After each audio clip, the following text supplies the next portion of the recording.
What's I smell?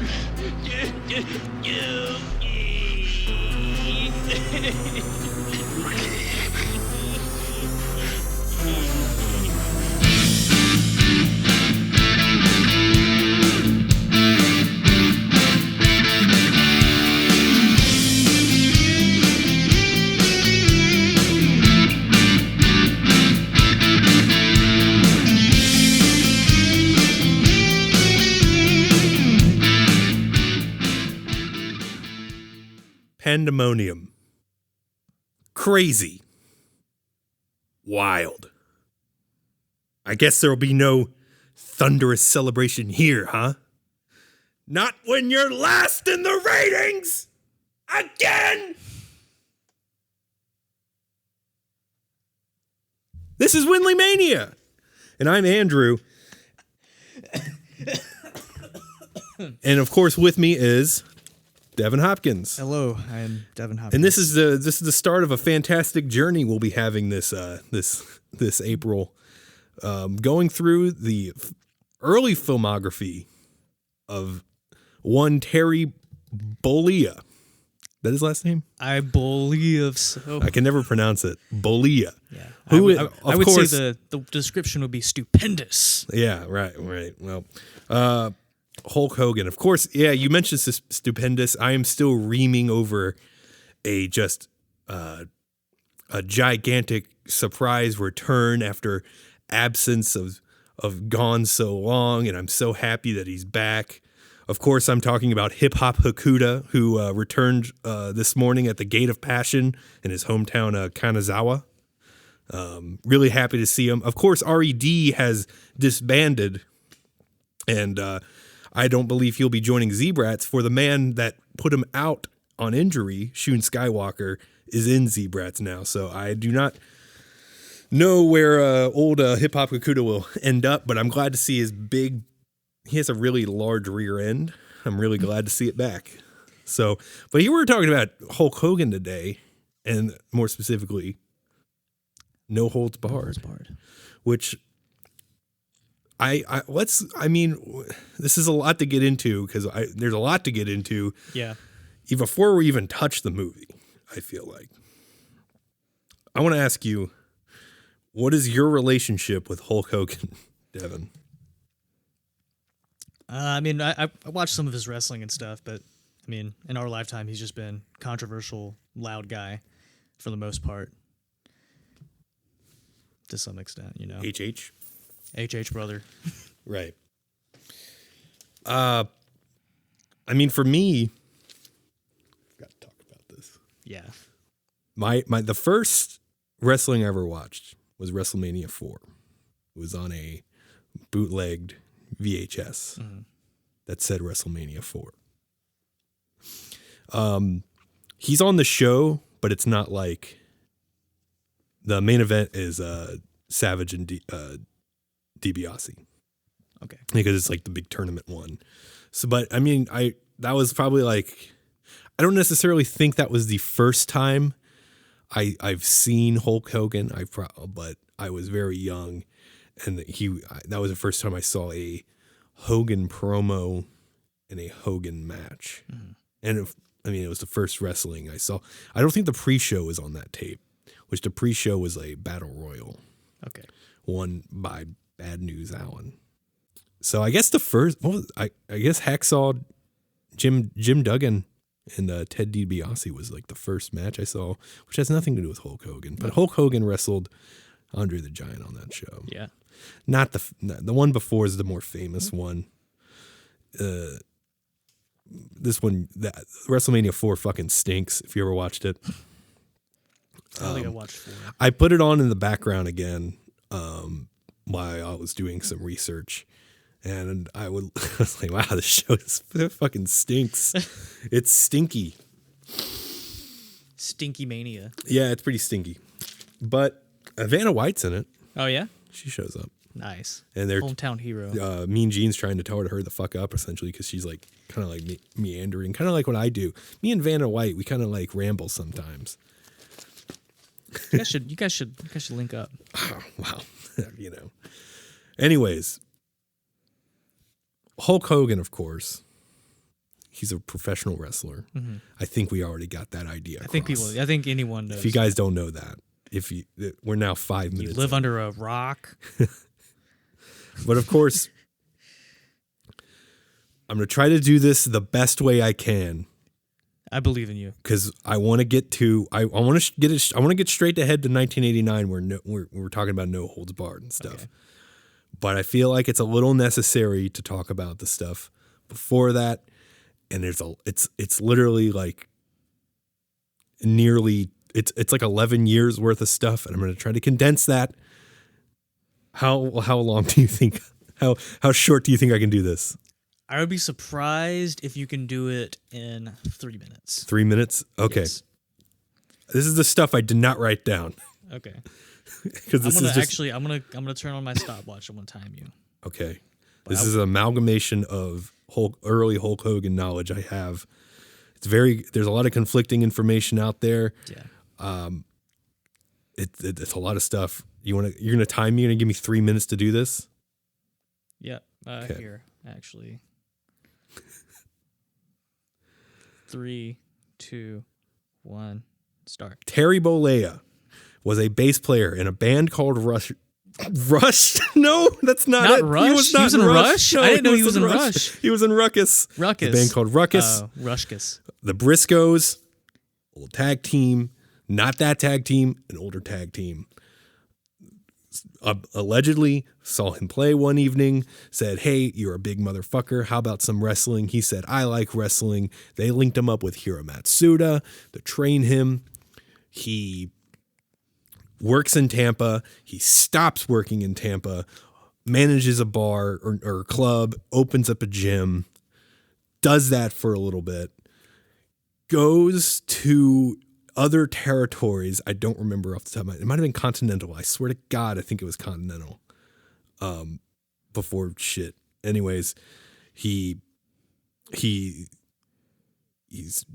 Golden Sterling, whatever that fucking stupid name was. He's Terry Boulder. He ends up meandering around. He does a little bit of stuff with WWF.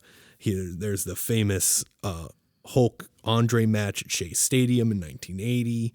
He gets fired from WWF for being in Rocky III as Thunderlips because Vince Sr. owned it at the time. Wrestlers didn't do stuff like back then. Wrestlers were wrestlers. Goes to AWA. I want to say, this is where it kind of gets mixed up for me because like I did not refresh my memory on all this stuff. That's why I'm struggling. Vern Gagne it was his AWA at the time. So he works there.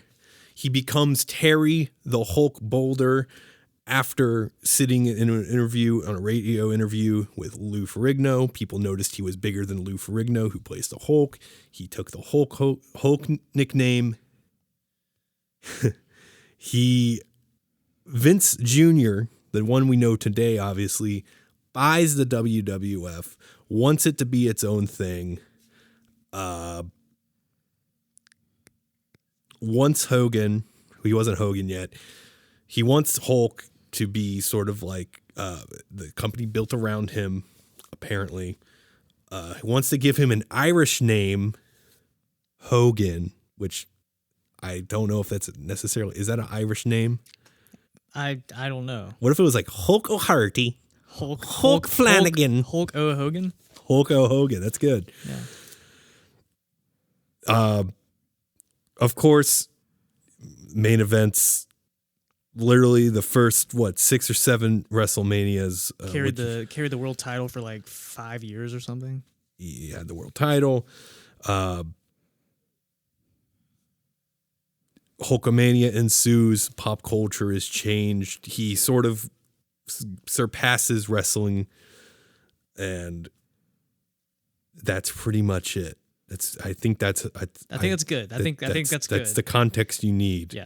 If you needed any context, how much time do I have left in that 3 minutes? You only went over by 29 seconds. You didn't stop me? I had it on a stopwatch. Great. Yeah. I just wanted to see. I ramble, folks. He does ramble. I ramble, folks. Because I'll forget details and I want to place them in. I'll say one more thing. In Japan, he was the first. It's not the IW. Well, obviously we don't have. See, this is where my problem is. Rambles. Okay. We've recorded this 4 times. The IWGP Championship, not the one we have now, not the one we had 2 years ago or a year ago. But the first early one, he was the first champion. They used to have the IWGP tournament. Okay. And he was the first one over there. Anyways, let's get to 1989. Yeah, I was going to say, were you 1989 yet? I love context. Yeah. I think people should have context. Let's get to 1989. Hulkamania is 5 years in. God damn it. It is running wild. It is running so wild. Fucking wild. You can't believe it. Yeah. I don't know why they made this movie. I don't know either. I think it was probably just, like you said. It makes sense, though. Yeah, they were like, okay, well, this guy is our most popular wrestler, and maybe we should try to get him to do other things so other people outside of the wrestling world can know who he is. Sure. So Vince was like, let's put him in a movie. Which, I mean, is still a very, like even now, it's not about wrestling now. Mm-mm. It's about everything outside of it, what they think mainstream media is. Yeah. It's about getting that attention. Right. So, I mean, even nearly 40 years ago. Yeah, because this was also a WWF produced movie. Yes, like, it was financially backed. Financed by Vince McMahon, $8 million. Yeah. Allegedly, it was I don't know how true this is. It says it was written by, I guess I never wrote down the writer. I think it was multiple writers, but I think they Vince and Hulk Hogan hated it, so they rewrote it in 3 days, which I kind of believe because some of the jokes. Yeah. Yeah, but we'll get to all that. 1989. What happened in 1989, Devin? What was Hulk Hogan doing in 1989 in Steroids. WWF? Probably. We'll get to that. There'll definitely be a lot of steroids talks in future episodes, but I have a little bit here as well. He was doing steroids. Hulk Hogan, of course, was starting a feud with his tag team partner in the Mega Powers, Randy Savage. A little bit of jealousy from Miss Elizabeth. Randy was jealous over Miss Elizabeth's attention towards Hulk. Mm-hmm. They thought they were porking. It wasn't like that, brother. There's no way I would do that to you, dude. It all culminates in WrestleMania 5, where the Mega Powers explode, and Hulk gets the title back from Macho Man. Which, of course, I mean, January to March, I mean, what he was doing on the house show circuit, it looked like a lot of main events with Big Boss Man. There was a lot of Randy Savage, Bad News Brown, Andre and Jake Roberts. I mean, if you go back and look at all those house shows from January to March, it's all it is. Mm-hmm. And then after WrestleMania 5, I mean, they do that match at WrestleMania, and then Hulk and Savage, they fucking run the shit out of that from April to October. And then there's he has random defenses, Honky Tonk Man, Ted DiBiase. Then he after another match we'll talk about, it starts, he does a little thing with Mr. Perfect. Anyways, No Holds Barred, of course, financed by Vince McMahon, $8 million. That's not really a lot of money. I didn't look it up based on other movies that came out that year. I saw that it had opened second to Indiana Jones and the Last Crusade, which was in its second week. Yeah, which is pretty ballsy to put it up against, such a movie like that. But I guess it was a movie called Renegades was also coming out. That was the first week. It came out June 2nd, 1989. Renegades. I don't really know what Renegades about. I don't know either. Kiefer Sutherland and the guy from La Bamba. But he wasn't in La Bamba yet because it was 1989. Oh. And one guy's a cop, one guy, and the La Bamba guy's a native. I don't know. We're not talking about. That's not the Renegades. movie we're talking about. That's a different podcast. It looks very bizarre, though. Rain Man was in its 45th week. VERN. My dick's so hard. My dick is so hard. So this movie, I really don't know why they made it. Yeah. I was trying to find like reasons why. I tried to go back on the Wrestling Observer archives. Nothing from 1989. I think it's just basically like, I tried looking at Wade Keller's stuff from PW Torch. Couldn't necessarily find a lot. Yeah. All I could find was about the match that happened. Vince McMahon just had money to play with, and he wanted. Yeah, apparently he wanted Hulk to. He wanted a movie. God damn it! He wanted a movie. And that was a good idea, dude. Yeah. So they did it. Yeah, that's pretty much it. They certainly did make this movie. No reason. I don't know why, but it exists. Are you happy that it exists? I think it exists solely for us to talk about on this podcast. Sure. I mean, other people have talked about it too. It's the only reason we made this podcast is to talk about this movie. I mean, I wouldn't say I'm like glad it exists, but what did you think? Because I knew about this movie, but what did you think about like what were your expectations? My expectations were like, okay, this is some sort of like. I don't really know. I wasn't expecting a lot, just because you look it up, you see the poster of it, you see what year it comes out, and then like you usually see like a little rating next to it, which I don't always pay attention to. But I saw it, I was like, that one's probably pretty accurate. So I had really low expectations, and I love shitty movies, and this one I wasn't super like big on. I thought it was kind of just nuts. It was just kind of a bizarre movie. It's very bizarre. Not in like a great way. I feel like I would like a movie like that if it was like,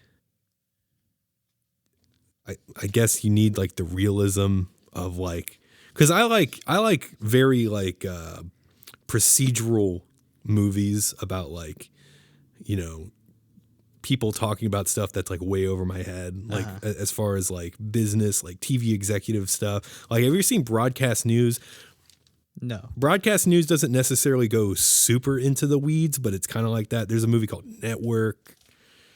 Again, not super into the weeds, but I think like, I don't know. It was just like, was Vince trying to be like, oh, we're gonna poke fun at the other like TV networks because they don't have this. I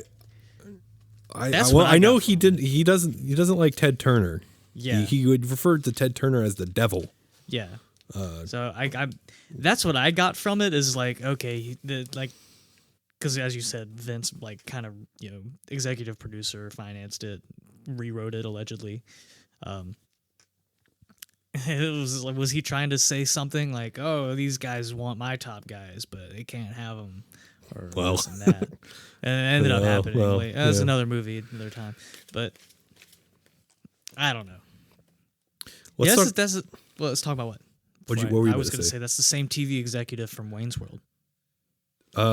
That's right, Kurt Fuller. Yep, it's the same universe. He's a character actor who's been in a lot of same shit. Yeah, a lot of stuff.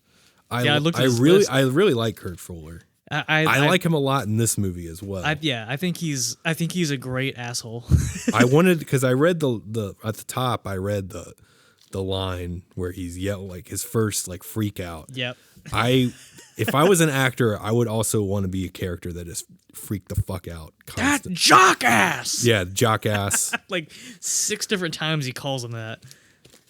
Let's talk about the other antagonist, Zeus. What's his real name? Tom Tiny Lister. Yeah, and his actual wrestling name was Zeus, right? Or did he have a different name? He went by Zeus, which we'll get to. We'll get to sort of what happened after the release of the movie and sort of during the release. But yeah, he did wrestle a little bit as Zeus and then as Z Gangsta. Of course, he also played Debo in Friday. Yeah, I looked up. He was in like Beverly Hills Cop. Right. He was in Friday. He was in a couple other movies too.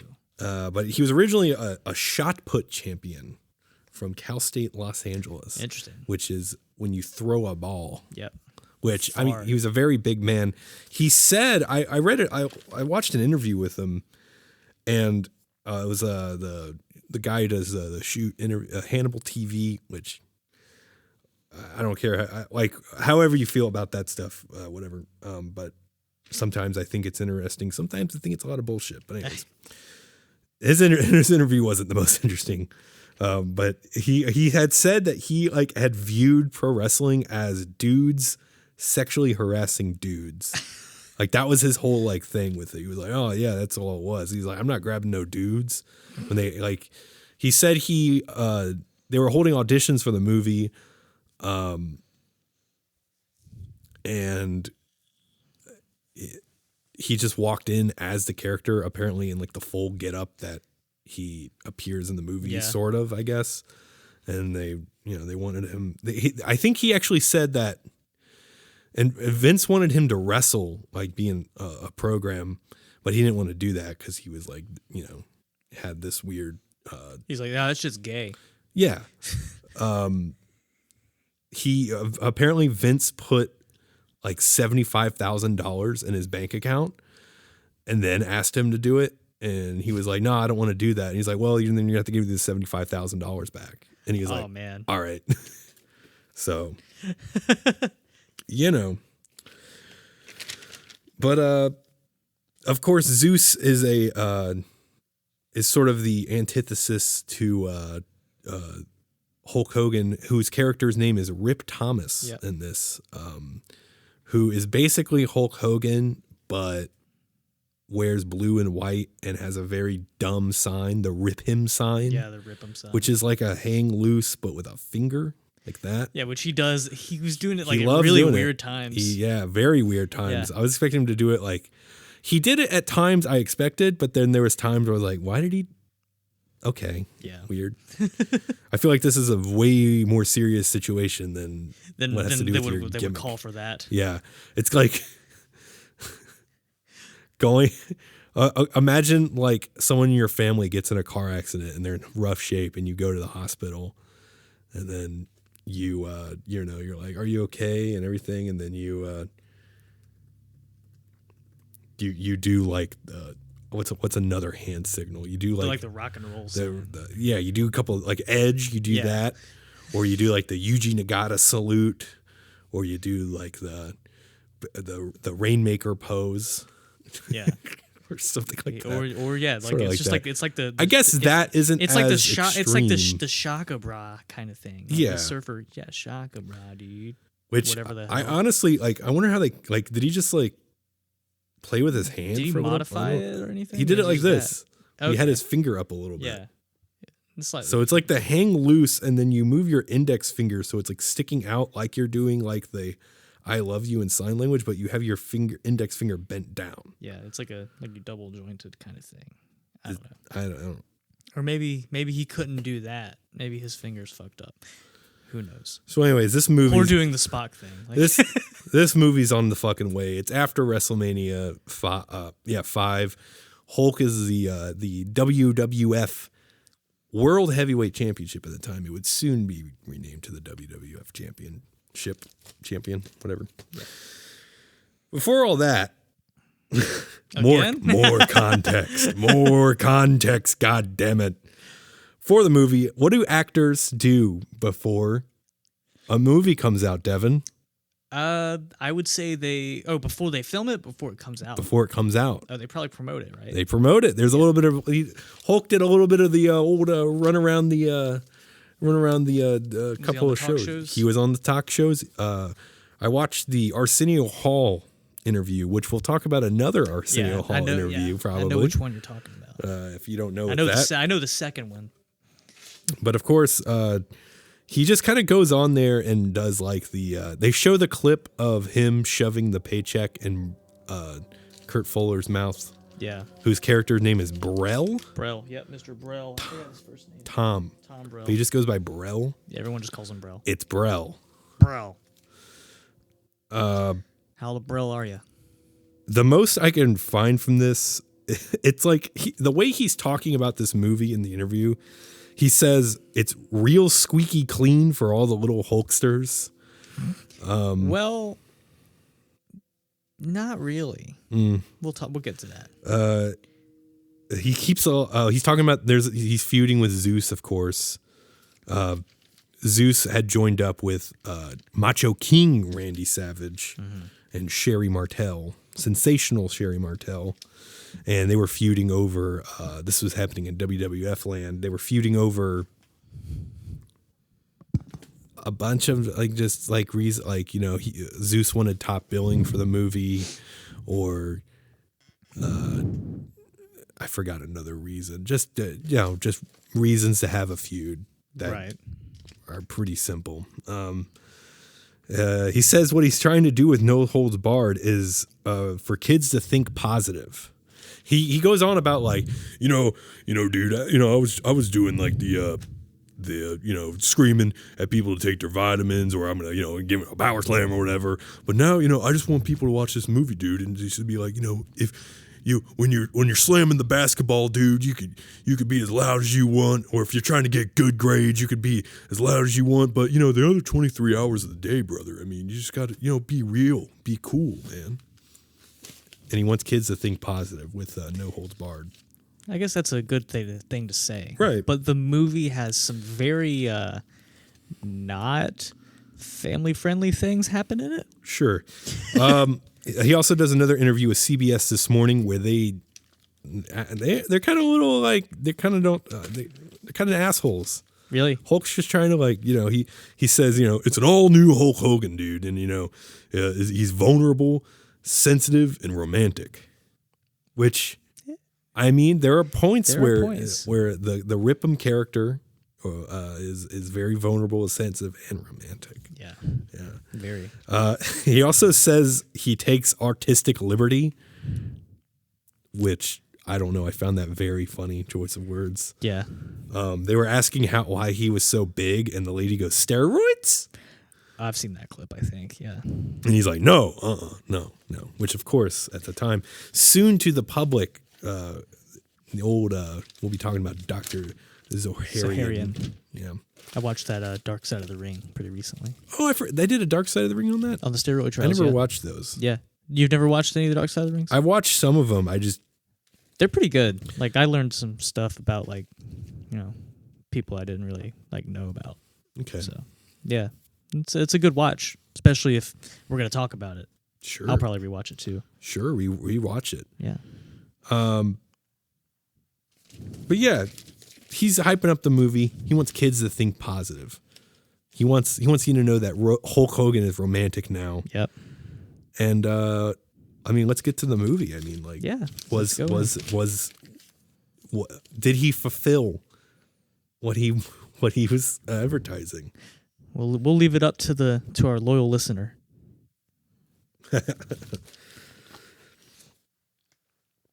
All right. Do you remember how it opens? Yeah, it opens with a match between Rip and I forget who the other guy was. Jake Bullitt, played by Bill Eadie, who was Axe in the tag team Demolition, which of course you love Demolition.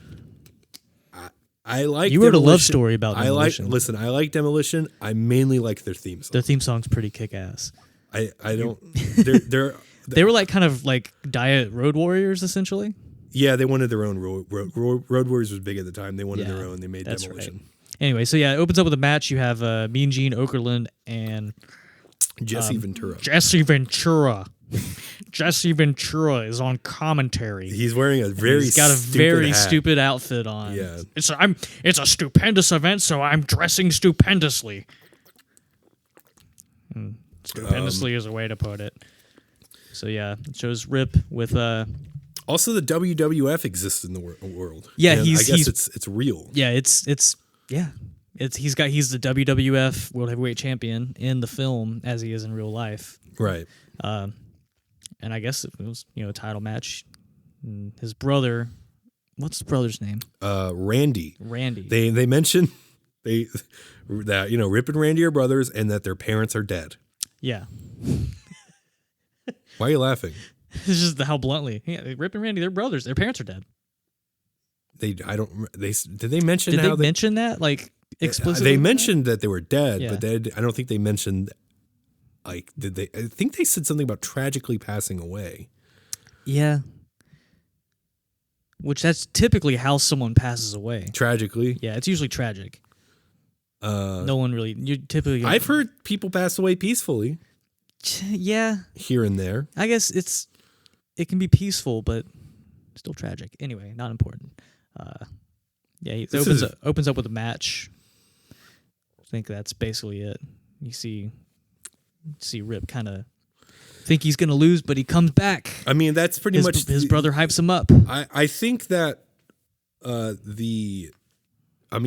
that's pretty much the Hulk Hogan match structure. Yeah, it's him getting in an offense early, being overcome by the opponent, who was usually like an unbeatable heel at that, like a very well built heel or monster heel, whatever you want to call. And then they would eventually wear down Hogan. They would hit their finisher. He would Hulk up. He would do the U. He would do, depending on what it was, he might do, a big boot or a body slam, and then the leg drop, and he would win. And that was pretty much literally a fucking rinse and repeat for years. And it's kind of, I mean, they do have like, there's a lot of fighting in this. I feel like there is like a sense of like psychology. I mean, there has to be when you're like telling, especially in like movies with the fight, I guess there is like the sense of psychology of like, I mean, they're not like, working a body part or whatever, like in the fights, but it's sort of like, you think you got it and then you're like, oh, maybe I don't. And then you get it. Yeah. And that's the fights in this. It's about believing. I do not like his finish that he does in this. He does a double axe handle. Oh yeah, yeah. Which he just kind of like, I don't really care. It's kind of. I don't know. I was just kind of like, I don't know why they. I guess he has a different finisher in the movie than he does in real life. Yeah. But so yeah, that happens. Then we cut to Brell, his team, Kurt Fuller. Yeah, his team of executives of the what was their channel called? World Television Network. Yeah, the World Television Network, who is not doing well. They're watching this Rip match, and Brell is getting increasingly angry. He's like, "I need him on this network." Oh, what does he say? The first line, it's like what you said at the beginning, but they're always last in the ratings. Yeah, Hulk. They're watching Rip and they're like, wow, this guy's great. I wish we had him. Mm-hmm. But it's not like there's nothing nice about it. He's very like mean. He's kind of a dickhead. He yells at everyone. He refers to Rip as a jockass. Jockass. More than once. Rip is a jockass. And he says, I will have him. I need him in my studio. I need him here tomorrow. He has a bust of himself, which I kind of want to know where to get a Kurt Fuller bust. I kind of want one. I think it's very cool. I like Kurt Fuller. Display that on my mantle. I couldn't find much like merchandise for like there was like some random stuff, but nothing like crazy. I didn't look anything up. I usually look up like weird merch for like obscure-ish movies. But I didn't look it up yet. They didn't have any Kurt Fuller bust made for that'd been really cool. Mm. Sure, it's out there. It's probably out there somewhere. Hopefully, Kurt Fuller has it. If anyone does, yeah. He's like, well, can I keep that? It is me after all. Yep. So that happened. And literally, Rip literally just goes to his office in his like wrestling get up, like the leather like vest. It's like it's in the black and red. Yeah, it's type black of and deal. red. He looks like kind of like. It looks like a ninja costume, like a Halloween ninja costume for a kid. Yeah, and it's funny. He like wears that through most of the movie. Yeah, and he decided, okay, this is a meeting with a TV executive. I'm gonna wear this. I mean, you got to be yourself the other 23 hours. I guess that's true. You got to be real. I guess that's what he's. I mean, dude, you just got to be yourself. I mean, 23. You just be cool, and he is very cool. He's very cool. He's like saying hi to people. And they're like, "Hey, Rip," and he's like, "Hey, how you doing?" Very cool guy. Burrell. First, he lets Rip in. He's very kiss ass. He's like, sit in this big chair for big men like you and your big man, your big manness, big man ass. Put your big man ass on my face. Come on, rip one on my face, Rip. Rip that jock ass on my whittle face. And then he immediately becomes evil, pretty much. Yeah, it's his sales pitch is literally, "I want you on my network. I will pay anything." Yeah, and Rip's like, "No, I have a contract." Yeah, Rip's like, I respectfully decline. Essentially, right. He was nice about it because he's Rip. He's a nice guy, really cool, nice guy. Burrell gives him a blank check. Rip still refuses. Burrell gets more angry. Rip then shoves down the throat and shoves down the check down Burrell's throat. Yeah. That was when he escalates very high. Yeah, Rip was just trying to get up and walk out, but Burrell kept stopping and he tried to get kind of physical, didn't he? He was trying to stop him, shove him and shit. And, who are the names? Burrell has 2 sidekicks. Yeah, I didn't catch their names. Boardwalk and Empire or something. Yeah, one of them was Boardman. Boardman was one of the people in the board meeting. they're in there. Yeah, they have a little adventure later, which. So yeah, Burrell shoves a check down his throat. Rip leaves and he throws up one little rip. He throws. That's one of them. He throws one up when he walks out the door. He gets in a limo and he is kidnapped. Yes. Kidnapped by this limo driver. I don't know where they were gonna. He was taking him to the parking garage or whatever, some weird little warehouse. Yeah. Where people were going to beat him up. He does this weird noise where he goes he sounds like the Toxic Avenger. When he at the very beginning, it shows him on the entrance ramp, he's going and he's monologuing to himself on the way down. Oh yeah, he's like, "Come on, Randy, come on, dude, yeah, come on, Randy, yeah, let's go get him, dude." He jumps up really high out of the limo. Yep, he breaks the top of the limo off by jumping real high, and he beats up all the people that were waiting there to kick his ass, or they follow him. I think they were going to beat him up to convince him to sign with Burrell. Yeah. And of course, he beats all those guys up, and we get to one of the more iconic scenes from No Holds Barred. Honestly, it was my favorite scene of the movie. You heard it earlier in the intro of this program. If you follow us on Instagram, you saw the clip. Maybe I recommend that you watch these movies too. Yeah. If you feel like following along. But of course, Hulk. God, we're gonna alternate between calling him Hulk and Rip. Just know it's the same guy. Rip Thomas. Rip Thomas is the character played by Hulk Hogan. Right. Yes. So that he's stumbling. Not stumbling. He goes towards the limo. And this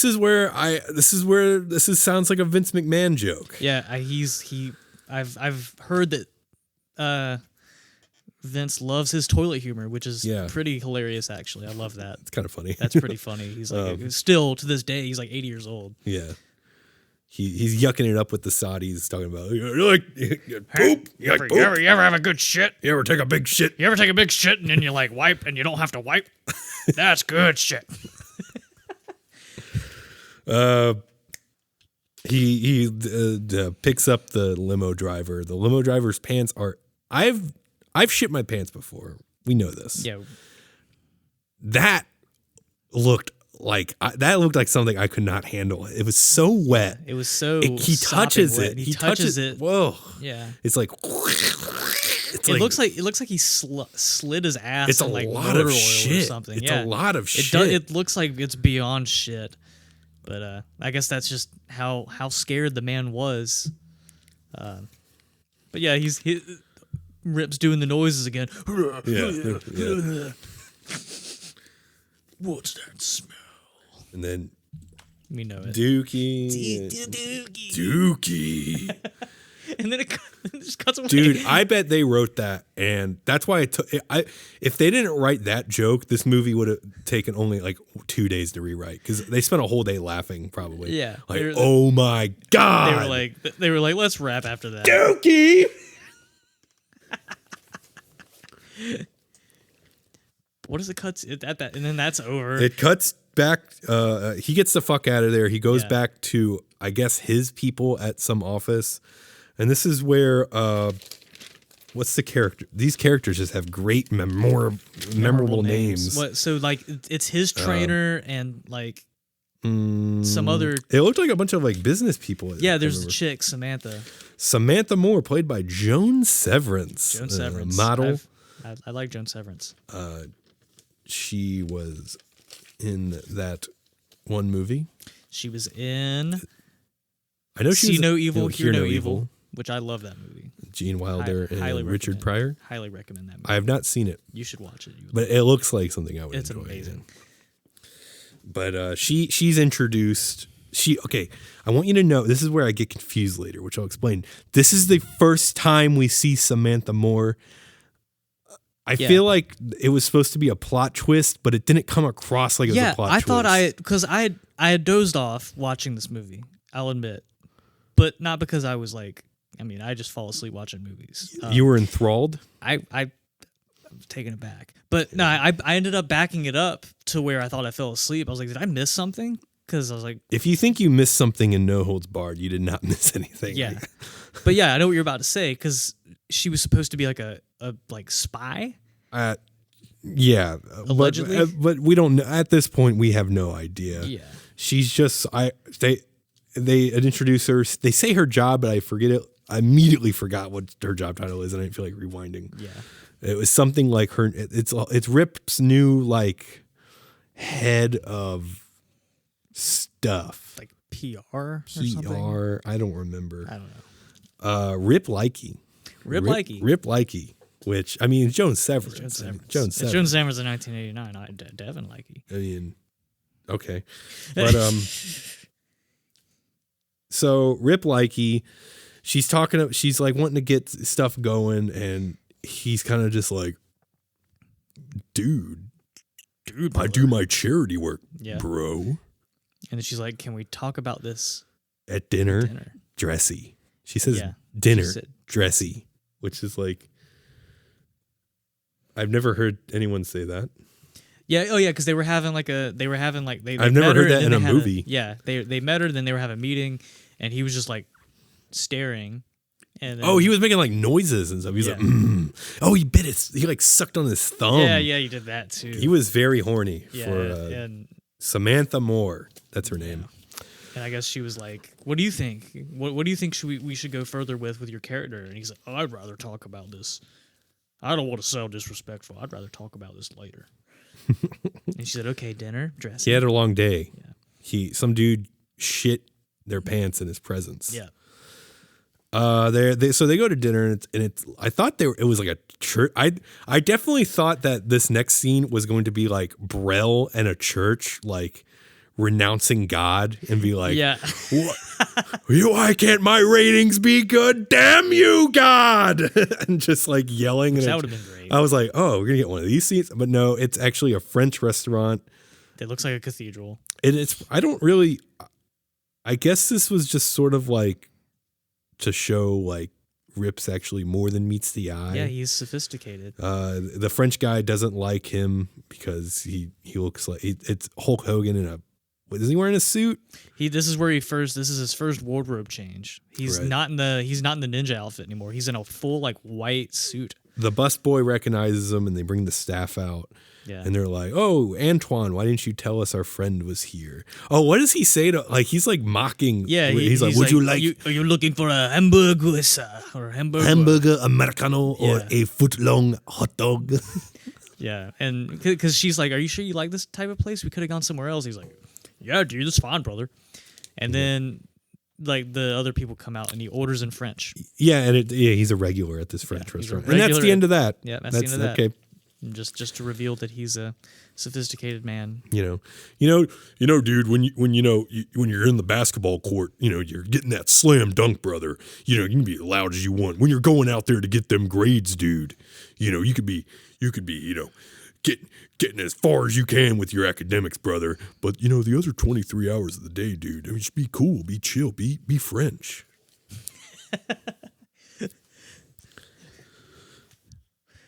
Don't let anyone stop. This is where I feel like this scene was like not this scene, like this section of the movie, like was a majority of the movie.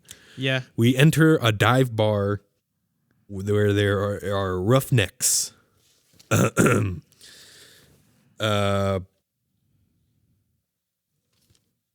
I don't. What else can you say? It's a bunch of roughnecks. It looks like at first it looks like just like a biker bar or something. Yeah. But then you go further in and they're like having like bare knuckle fighting. It's like wrestling. It's a wrestling. It's pretty much bar. wrestling. They're wrestling, yeah. But yeah, him and his two colleagues. Boardwalk and Empire. Boardwalk and Empire. Yeah, screw it. They're they're Boardwalk and Empire, and they go in and they're trying to order all these fancy drinks. Yeah, and the waitress is like, yeah, and I want to get laid or something like that. They're like, I want this and I want this. He's like, yeah, and I want to get laid. And then Brell was like, we'll have 3 beers. He's like gave in. Yeah, he has an idea. Brell is scheming. They also enter the bar, and this is another. They say like, the gay bar's across the street. Yeah, she's like, because they're men in suits. Yeah, she's like, are you guys cops? And they're like, no. She's like, well, the gay bar's across the street. Yes. They're watching 2 people fight. It looks. I don't know if he's in like multiple of fight scenes. Could be wrong. Anyways, I know where he pops up later. I'm pretty sure. But they're watching fighting, and Stan Hansen is standing there. He's standing. One of my favorite professional wrestlers. I'm sure a lot of people's as well. Stan Hansen, who I think. Okay, no, the opening scene with Jake. Jake Bullitt was supposed to be someone else, so never mind. But they like asked Stan Hansen because he was working with Hogan in Japan a lot, and they wanted, they wanted to bring him over, and I think he got another opportunity. He was like on a handshake deal with someone else, and that's why he didn't get like a WWF run. But they will put you in a movie. Yeah, there is a little interview with Stan Hansen. He talks about it. You can look it up. It's just kind of like a cute story. It's nothing really pertinent. But Devin, can you help me out here? What happens? Yeah, they talk to Stan Hansen. They talk to him. They continue watching the fights. Brell is like, I'll give $100. I'll give here, keep the change, and if your brother fights that guy. And so, like, I guess that was Stan Hansen. I kind of lost track of who these Stan Hansen had the mustache, and he was like doing the beer. He also gets in there. He fucking like Stan Hansen is famous for the Western lariat. And he like smacks the guy in the back of the neck, and he enters the ring. And they do a cut where it's like they're like panning over the balcony, and you can see him actually hit the fucking lariat. Oh jeez! And I wish someone yelled lariat though. But anyways, and yeah, they hang out. They go to the bathroom. Yeah, the bathroom scene was pretty good. Stan Hansen discovers that Boardwalk and Empire have like small penises or something. Yeah, he brings that up later. There is a pit bull in the bathroom. There is. Really funny. They're a guard dog. It's like they're they make it appear like they're in a sketchy alleyway, but no, it's just a disgusting bar bathroom. Yeah, and it's like the trough toilets, which I don't necessarily like either. But yeah, they're okay. Yeah, but then there's a dog in there. There is a dog, and then Stan Hansen. I don't really know what the point of I think the bathroom was just like I guess they thought it was funny because nothing really happens. Yeah, nothing really. Well, no, like Stan Hansen hears them talking shit. There's like just like stuff, and then he like laughs at their wieners and says, "You guys aren't worth it," and leaves. But anyway, that whole scene basically was just to have Brel crack his idea. It was like, we'll have our own wrestling show. Yes, they have their. Do you want to say it? The name of it, or I can say it? You want to both say it? They were Boardwalk and Empire. Like Brel will never like do something with this. Yeah. And then there's a press conference. They cut to a press conference where Brel announces that World Television Network will be hosting the Battle of the Tough Guys.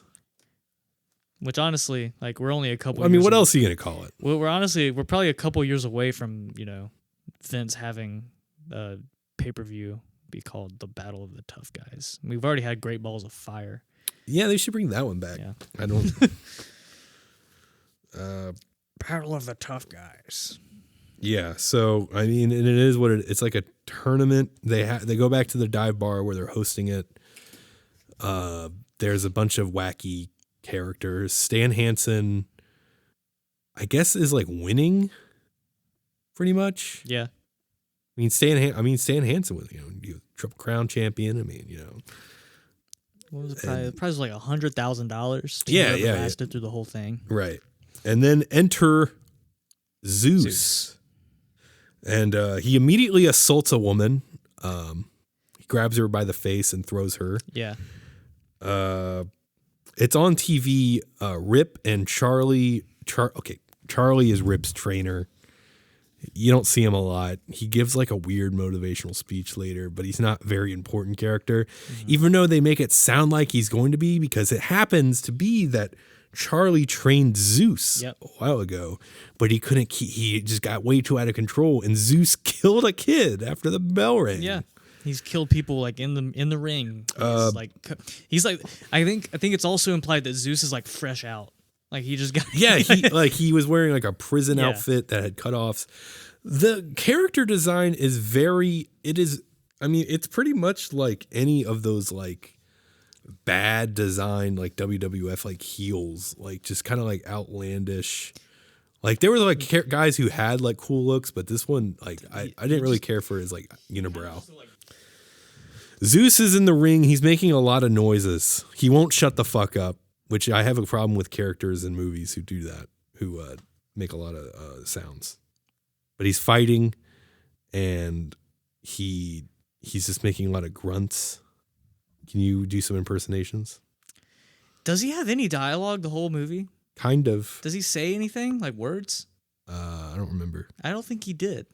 I think he just makes a lot of noises. He makes a lot of noises. He says, "I don't guess," at one point. I don't remember. He wins the tournament, and Brel is like, "Hey, you won. What was your name, by the way?" And he introduces himself. He goes, Zeus.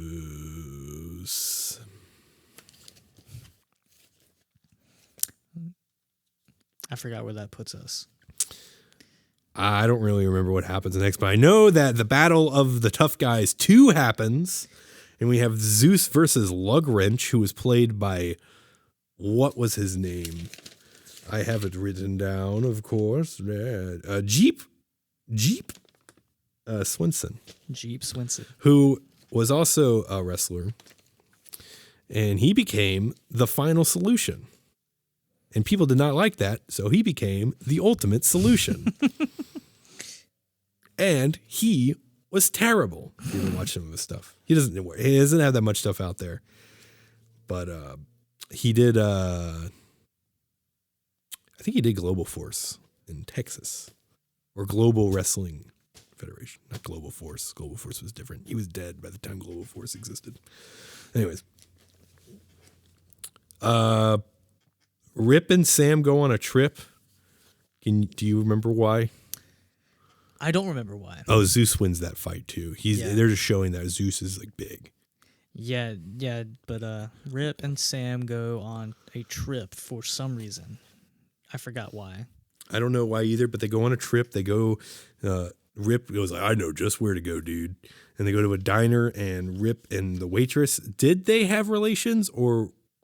I think Rip was just a regular. They were just friends. Yeah, but he saved it was someone decides to rob a diner. Yeah.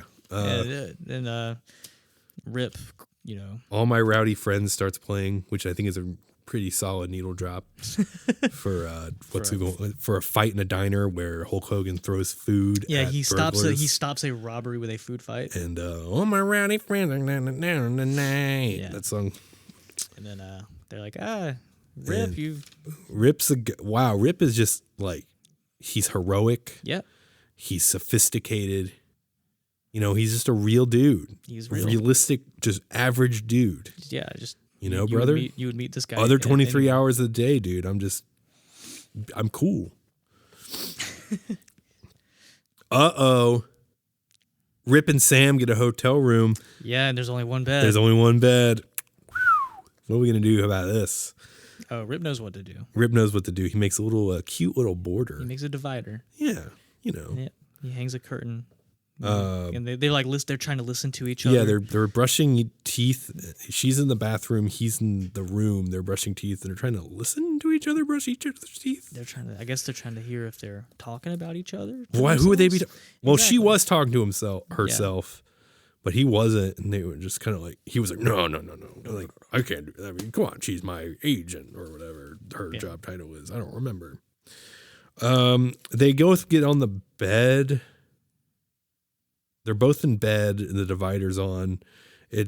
I guess time passes. It shows Samantha Moore being waken up, and the bed is shaking and Rip is grunting. Yeah. To the regular person, you might think that, Rip Thomas is pleasuring himself. But she takes a little peekaboo and we see nothing but ass cheeks. Yep. He's just doing push-ups. And then he jumps in the bed and the bed breaks and she falls on top of him. Yeah. She gets mad. Rip leaves and he says the line. Yeah, this line. There's a couch in the lobby that has a better sense of humor than you. And then this is revealed that Sam actually works for Brel. Yeah. And they don't do it like a twisty way. It's sort of like they just cut to it and he's like, it's sort of like, yep. Didn't you know that already, viewer?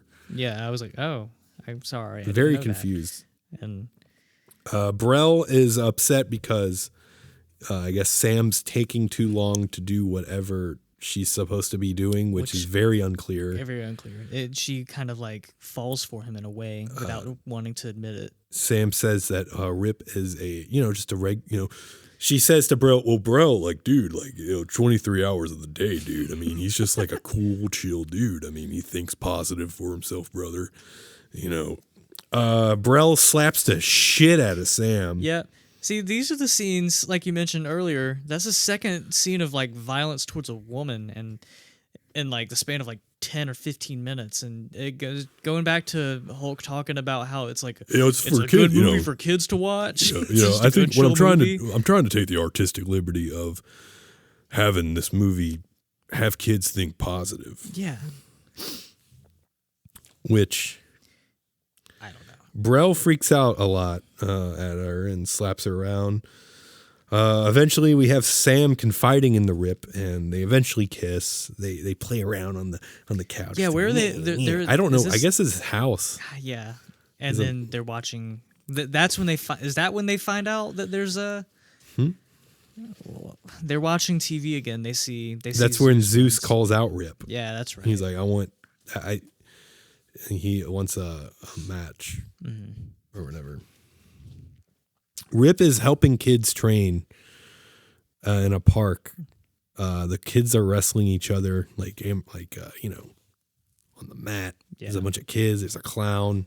It's a big thing. And I know we're jumping around a lot, but so does this fucking movie. So does the movie. This movie, literally, this literally is. I think this is exactly chronologically what happens next in the movie. They don't they'll focus in the fucking bathroom scene was literally a day and a half long. Oh yeah. And then some other scenes where it's maybe they could use a little more time, just fucking zooms through. This movie's an hour and 32 minutes, but it feels longer. It's an hour and 29. I think, right? I don't know. It doesn't really matter. It doesn't really matter. That's pretty close. Yeah. But actually, it's neither. Actually, it's an hour and 30 minutes. Yeah.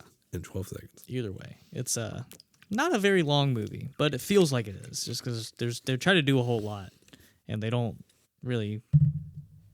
I don't know what you said. Just like the stuff that seems important, they don't spend too much time on. Hulk helping kids.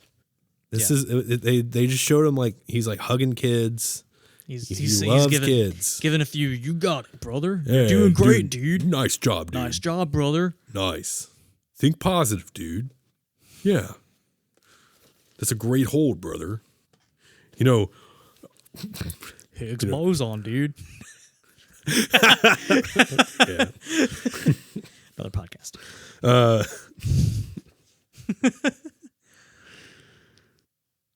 A helicopter. Yeah. In the horizon. Military, like, Apache helicopter. You just hear. Yeah. And it's like, oh, what's this, dude? A helicopter, brother. Whoa.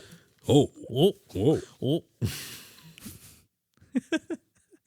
And it's Zeus and Brel. Brel and Boardwalk and Empire. Is there a camera crew there? I didn't know if they brought cameras. I think so. I think there was a camera. Zeus confronts Hulk. Brel's like, you want to do a match, you want to fight this guy, and then Hulk just kind of stares at him, and he's like, he doesn't give in. He doesn't the fight give in because all the kids are there. He thinks positive, dude. Think positive. All the kids are really disappointed. They're like, oh, come on, Rip. Yeah. Fight him, Rip. Yeah. And they exit on the helicopter, and he declines non-verbally. Right. Sam gets molested. More of that. Just a good movie for all the little Hulksters to watch. Yeah, brother. Yeah, brother. I mean, think positive, dude. Yeah, she gets. Yeah. She's in a parking garage and gets molested. No, I. That's literally what it cuts to. What it cuts to.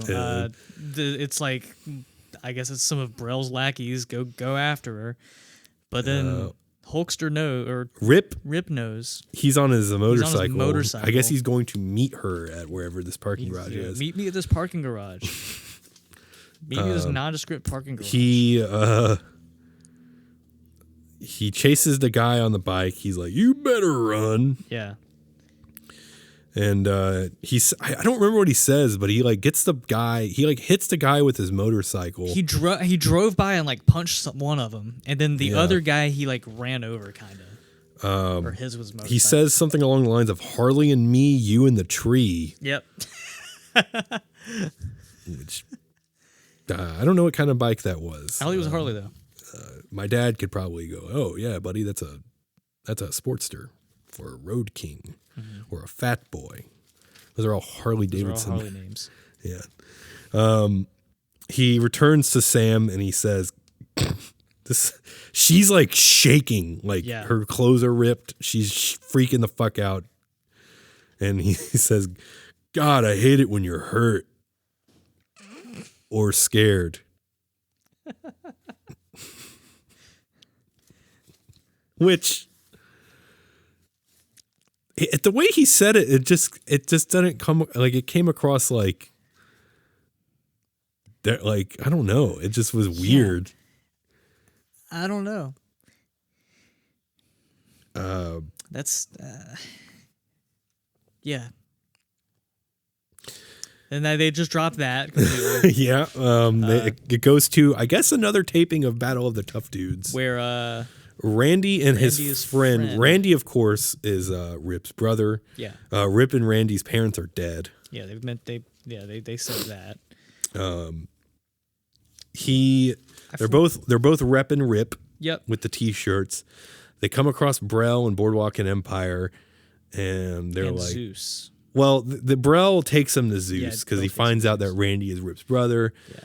Yeah. Randy. Why did Randy say he was there? I don't know. He had a reason why he was I think there. he's just a fan of the sport, and he wanted to go like to another, like, Yeah, he just wanted to watch. Right. He was just, he's like, I'm a fan. They take him to Zeus. He's like, "You want to meet Zeus or whatever?" He loves meeting fans, which Zeus is a maniac. Yeah. This is where it's really shown he's a maniac because they're like, they approach Zeus. He's facing the other way, and they're like, Zeus, and he goes, ah! He like turns around and like just like freaks the fuck out, and they're like, chill out, dude. Like, oh my god. I don't really remember what it was, but they were like, hey, this is Rip's brother, and Zeus was like, I'm gonna kill your brother, and something to that effect. And then Randy decides to lay a punch. Yeah. On he takes a look at Zeus and he goes, you know what? I'm gonna hit this guy, and punches him in the face a couple times. This guy is 2 feet taller than me and 2 feet wider than me, but I'm going to hit him with my closed fist. Yeah, I think that's going to end well for me. Zeus chokes Randy and does a very, very stupid yell. Yeah. Where it's sort of like a yeah. It's like very high pitched. Very weird. Weird. I don't know. And they basically,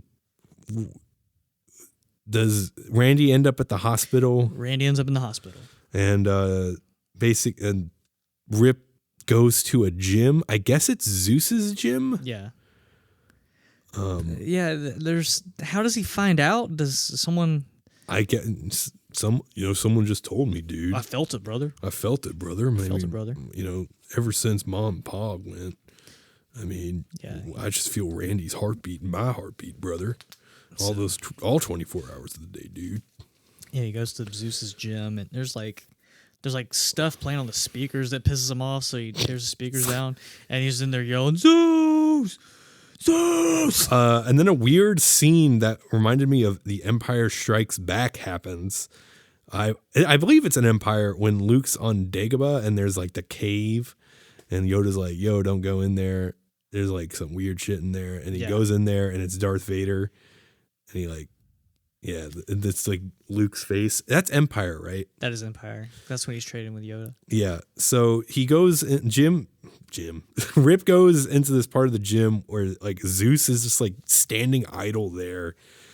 And it turns out it was like a hallucination or something. It was a projection. Yeah, he had a projection which set up. I feel like it would have been cool if he knocked Zeus down and his face ripped off and it was Hulk's face under there. Yeah. And it's like, whoa, dude, like Zeus, like, if I'm not careful, I could become Zeus, dude. I could kill a kid after the bell, brother. Yeah, that's why he stays cool 23 hours a day. That's why 23 hours a day, dude. Got to stay cool. Think positive. I don't know if they did it on purpose, but it was earlier in the film, Brell cracks the glass that has Rip on it. But now Rip is cracking a glass with Zeus on it. Okay. It's the same. There's the they go to the hospital where Randy is. It's the same. Yeah. I don't know. Randy. I don't know if that meant anything. Probably not. Maybe. Nothing in this film seems to have any sort of substance. They're in the hospital. Randy is fucked up. Yep. I mean, dude is like, he's got moles. Yeah. He has like 2 weird moles. He has 2, sometimes 1. It's kind of like Prince John and Robin Hood, Men in Tights, where his mole goes on either side. Yeah, that's right. Or and another Mel Brooks movie, Igor and the Hump. Igor and the Hump. What hump? They keep switching sides. Yeah. Great gags. I like those movies a lot. Yeah. I wish we would have watched Mel Brooks movies. When can we do that? It reminds me of what my father used to say to me. What the hell are you doing in the bathroom day and night? Get out and give someone else a chance. Yeah. Oh, those are great movies, dude. Those are great movies. Anyways, they're in the hospital. I guess it's on Zeus versus Rip for Battle of the Tough Guys. I guess this will be 4. Yeah, I mean, in the movie. This part is kind of odd to me because like he said, I'm under contract, dude. And so like, I guess something worked. I guess something was able to work. He's like, out. dude, he probably they should have seen that would have been a great opportunity for like a Vince cameo. Yeah, like come on, dude, like he hurt my brother, and he, I gotta fight him, dude. I tried to stay cool and think positive, dude, but when you come after my blood like that, brother, I mean, I'm so proud of him, dude. But what do you say? Like. Yeah, because they never show any of that, like the company that he works for. the TV station. Well, he works for the WWF. He does. He has the belt. They don't show any. They don't show any of that though. Which yeah. So I was kind of like, oh, okay, because they're so set on the other companies too. Randy gets dunked in a hyperbolic chamber. But before this, we see that sensitive Hulk Hogan that he mentioned on Arsenio Hall. What does he do? He kind of has a breakdown, crying over his brother. Oh yeah. He's sensitive. There's that vulnerable. sensitive, vulnerable Hogan crying over. Come his on, brother. Randy. I'm so damn proud of you. Yeah. Pull through, brother. Yeah. He wakes up and he gets Zeus is training.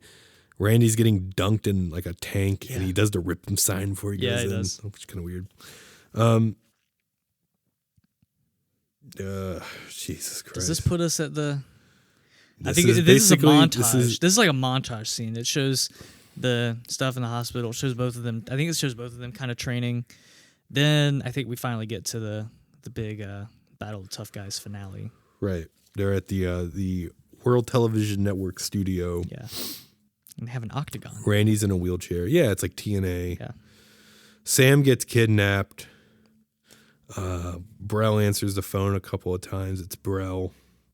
Oh, Brell he kidnaps Sam and wants Rip to lose on purpose. He says, 10 minutes, you have 10 minutes, make it look good, and then fall. And don't get back up. Or you'll be pushing 2 wheelchairs. Get my meaning? No. What? Who is this? Who? Yeah, it's like an old the studio is pretty cool. It's like the 8-sided ring, like some TNA. There's it's kind of like a very old school like studio wrestling setup with like silver like Glittered like curtains. yeah, and there's like people in suits in the bleachers. Zeus comes out and he looks very cool. And Rip's already out there. He has a little entrance. He has the belt. It's for the championship. Yeah. Yeah, it is for the championship, isn't it? He puts it on. He puts it on the line. Putting the title on the line, dude. Which, I was like, oh fuck, the title's on the line. I definitely thought this movie was gonna end in like a count out or like a DQ or something. Just for that fact, like he was like defending the title in a different company. Yeah. Like I was like, oh, there's no way he's changing hands. Yeah. But they fight. I mean, Devin, help me out. Yeah, they fight. Again, you said earlier it's formulaic.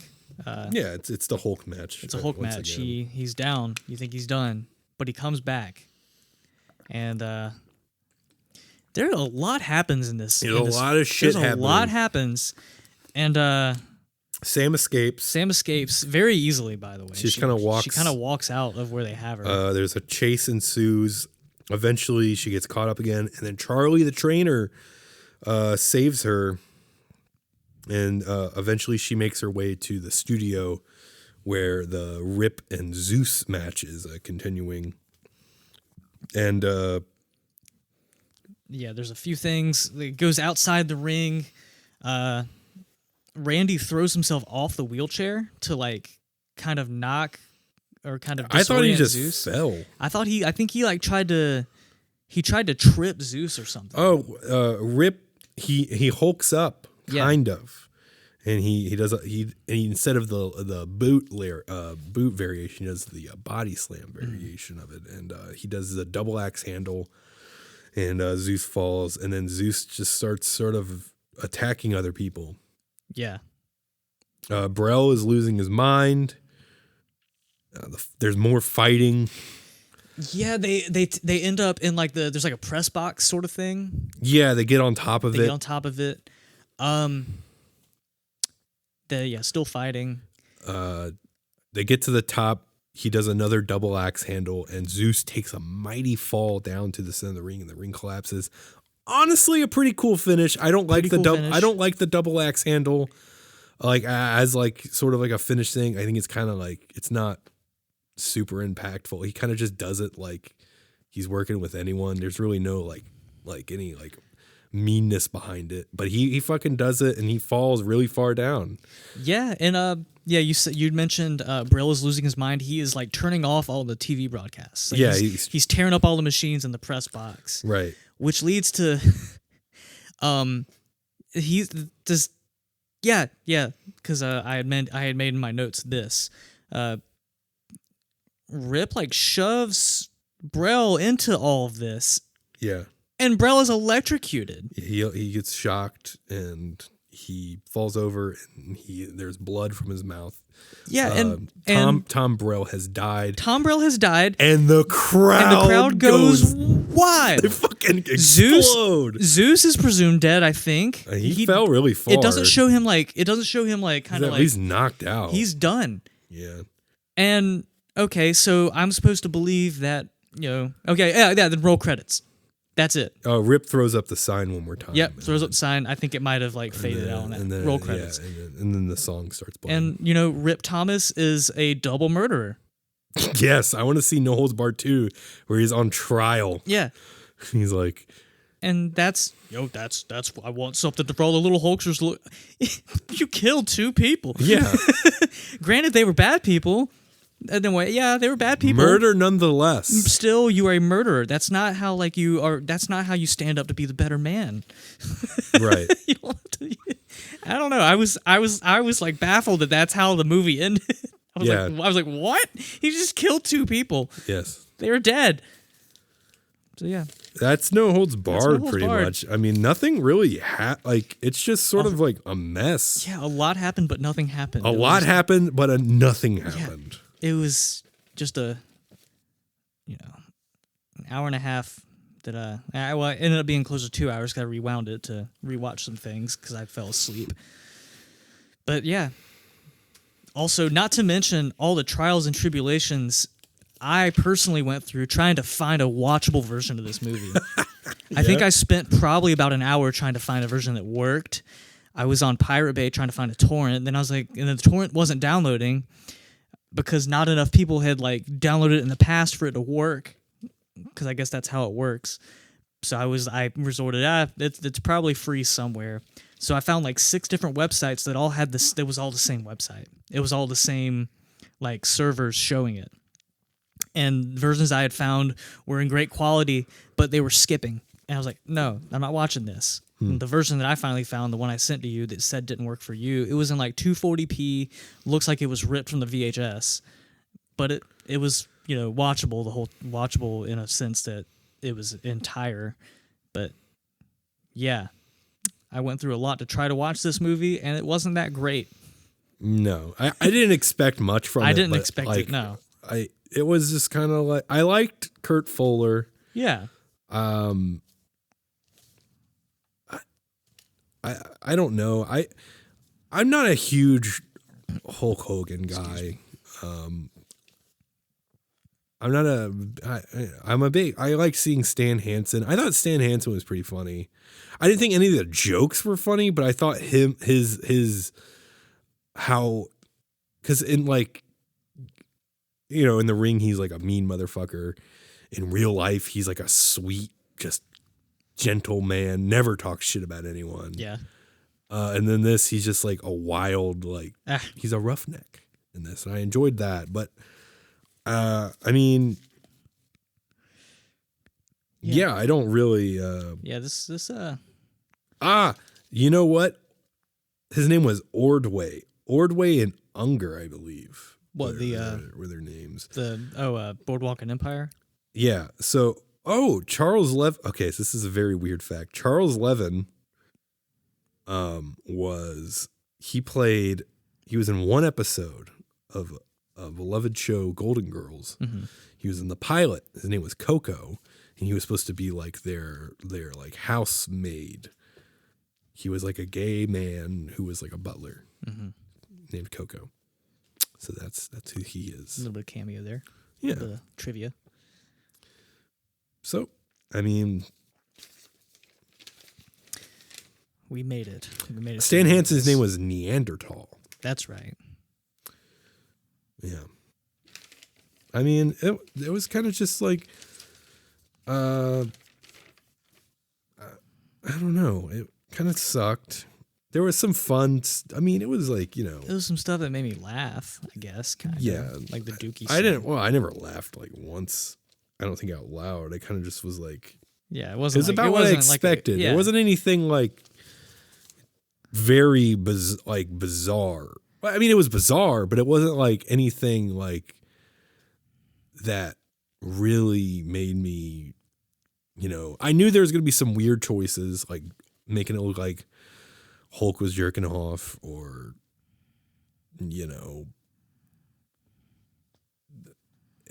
basically the whole movie. It was about what I expected. I don't know. Yeah. There wasn't anything like. Yeah, my expectations were really low, and yeah, that's basically it. But what a great start for Hulk Hogan's film career. Right? Well, like that was his first like main starring role, right? Yes. 'Cause he'd been in some other stuff. I mean, was Gremlins 2 before or after that? That was after. Because Gremlins came out in like 88, so Gremlins 2 had to be like 91 or something. Gremlins in this theater now? I think Hulk Hogan's better like as a novelty. I don't know if I'd have to watch these other movies. Yeah, we're gonna find out. We're gonna find out how good of an actor Hulk Hogan became. Yeah, I feel like maybe he should get an award for one of the Arsenio Hall interviews. But or maybe not. Maybe not. Anyways, after this, after the movie was released, Zeus, again, I said earlier that, he was offered money to wrestle. Mm-hmm. And he was with King Macho, Randy Savage, and there was a match at SummerSlam in 1989 at the Meadowlands Arena, New Jersey. They wrestled SummerSlam 89. There was a Survivor Series elimination match, Survivor Series, obviously, in 1989. The main match was in December. They ran a little pay-per-view. It was like a 30-minute pay-per-view. And It was for this specifically, right? Yeah. It was the Nashville Municipal Auditorium in Nashville, Tennessee. It was the no-holds-barred steel cage match where this was like the culmination, the blow-off for the feud. It was a steel cage match, and it was Hogan and Beefcake again versus Savage and Zeus. I mean, watch it, I guess. It's like 10 minutes. You could find the whole thing. Someone uploaded it on Facebook out of all places. It's not on the network. Because it was like a bunch of dark matches. Yeah, essentially. It was like a house show, essentially. Right. They taped that last match. And then you got the movie with the pay-per-view. Lucky. Lucky you. Yeah. So, I mean, that happened.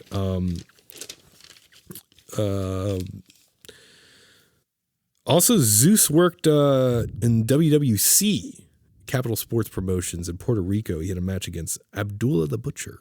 Okay. It's July 7th, 1990, and did a double count out after 9 minutes. So there's that. Zeus returned back to the ring in 1996. This was in WCW. WCW Uncensored 1996. It was a Doomsday Cage match. It was the team, the Mega Powers, Hulk Hogan and Savage, versus the Alliance to End Hulkamania, which consisted of Arn Anderson, Kevin Sullivan, Ming or Haku, Ric Flair, the Barbarian, the Ultimate Solution, and Z Gangsta, as he was repackaged, I suppose. I think I've watched it before, but I didn't go out of my way to try to watch it again because I didn't want to.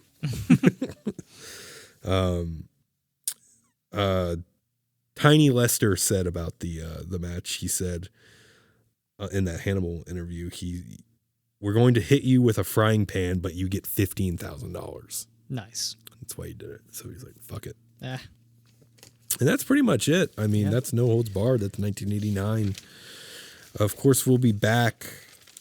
I don't know what year the next one came out. Suburban Commando. So hopefully I think I found that one already. That one's on YouTube, I think. Yeah. So hopefully I'll have an easier time watching that one. It's a little exhausting doing these movie things, especially since we don't watch good movies. Yeah, and I don't really know what there wasn't really much to really go on about. Like, it's just sort of like what I expected. I mean, I like, again, Kurt Fuller, Stan Hansen, but I don't want to get into like talking about Stan Hansen because I'll ramble. Yeah, I don't want to. We can have a different episode where we talk about Stan Hansen. Well, May we're just going through all Stan Hansen's matches. There we go. We're going through his Triple Crown run. We're going through his the tag league stuff with Terry Gordy. You're going to be doing all that stuff. Not really. But anyways, that's no holds barred. I feel like this was a kind of like a stressful start to this WindleyMania with the Hulk Hogan. Yeah. I mean, what can you say, dude? I mean, I don't know, brother. 23 hours, dude, everyone just 23 hours, think positive, stay cool. And but this weekend you can stay really cool because why, Devin? Go ahead. Let me tell you why. We as in Windley, Lunchbox Hero, and Penalty Box will be playing 3 shows this coming weekend. April 8th, 9th, and 10th. We'll be in Wilmington at Reggie's 42nd Street Tavern. We will be in Charlotte at the Milestone. And we will be in Raleigh at School Kids Records, 8th, 9th, and 10th. We're really excited to be in these places again with our buds in the Lunchbox and the Penalty Box. It's going to be a good old time. And it's going to be Andrew's birthday on the 9th. That's right. And so if you're coming to the Charlotte show, bring Andrew a present. Yeah. But bring it to me so I can make sure he gets it first. That way, What is that? Bring it to me so I can make sure it's a good present to give to Andrew. And I'll decide if it's a good present. I have a very specific taste. Yeah. Is that it? I think that's all we got. You know what? Unless you want to talk about WrestleMania. Didn't watch it. I watched 2 matches I cared about. I went in not caring about any of them. Yeah. So, I was just kind of like, those 2 matches might be fun to watch, so I watched them. I'll definitely rewatch. I'm not gonna rewatch the whole show. No, I didn't. No. I didn't. I'll go and watch the. I assume the 2 things that. Well, what were the 2 things you watched? Kevin Owens and Stone Cold, and and Seth Rollins and Cody Rhodes. I heard that was really good. Yeah, they were both honestly. really good. I heard the whole show like from people I respect that it over delivered in some aspects, but I don't follow it, and I didn't really have any interest in it. Neither did I. I went back and watched like those 2 after the show was over. I watched the replay and just kind of fast forwarded to those 2 matches. And after the last 2 shows I watched, why would I want to watch what could possibly be? I mean, it's going to be longer. I was like, why would I want to? But I've only heard I haven't heard anything like bad. I've heard good things, and whatever. Yeah, if you like it. I did watch Gate of Passion this morning, which was fun. What a little show. So a lot of wrestling this weekend. I got to catch up. I mean, there's all the WrestleCon stuff. I basically didn't get to watch any of these WrestleMania weekend shows live, but there's the WrestleCon stuff. There was the Mark Hitchcock Memorial Show I wanted to watch. Wasn't there 2? There was a Ring of Honor thing on Friday. There was there's Super Card of Honor. There was something else on Friday too, wasn't there? There's a couple of shows on Friday. There was the New Japan Lone Star Shootout, which, I heard Super Card of Honor was cool. Yeah, that was one I was going to watch. There was another Bloodsport, which kind of hit or miss, but there's one match I might watch on there. There's a lot of shit. There's a lot of shit. There's the World on Lucha. I was going to watch that. Yeah. Yeah, a lot of gotta catch up. A lot of awesome wrestling this weekend. Glad we spent our weekend watching this movie. Yeah. Great.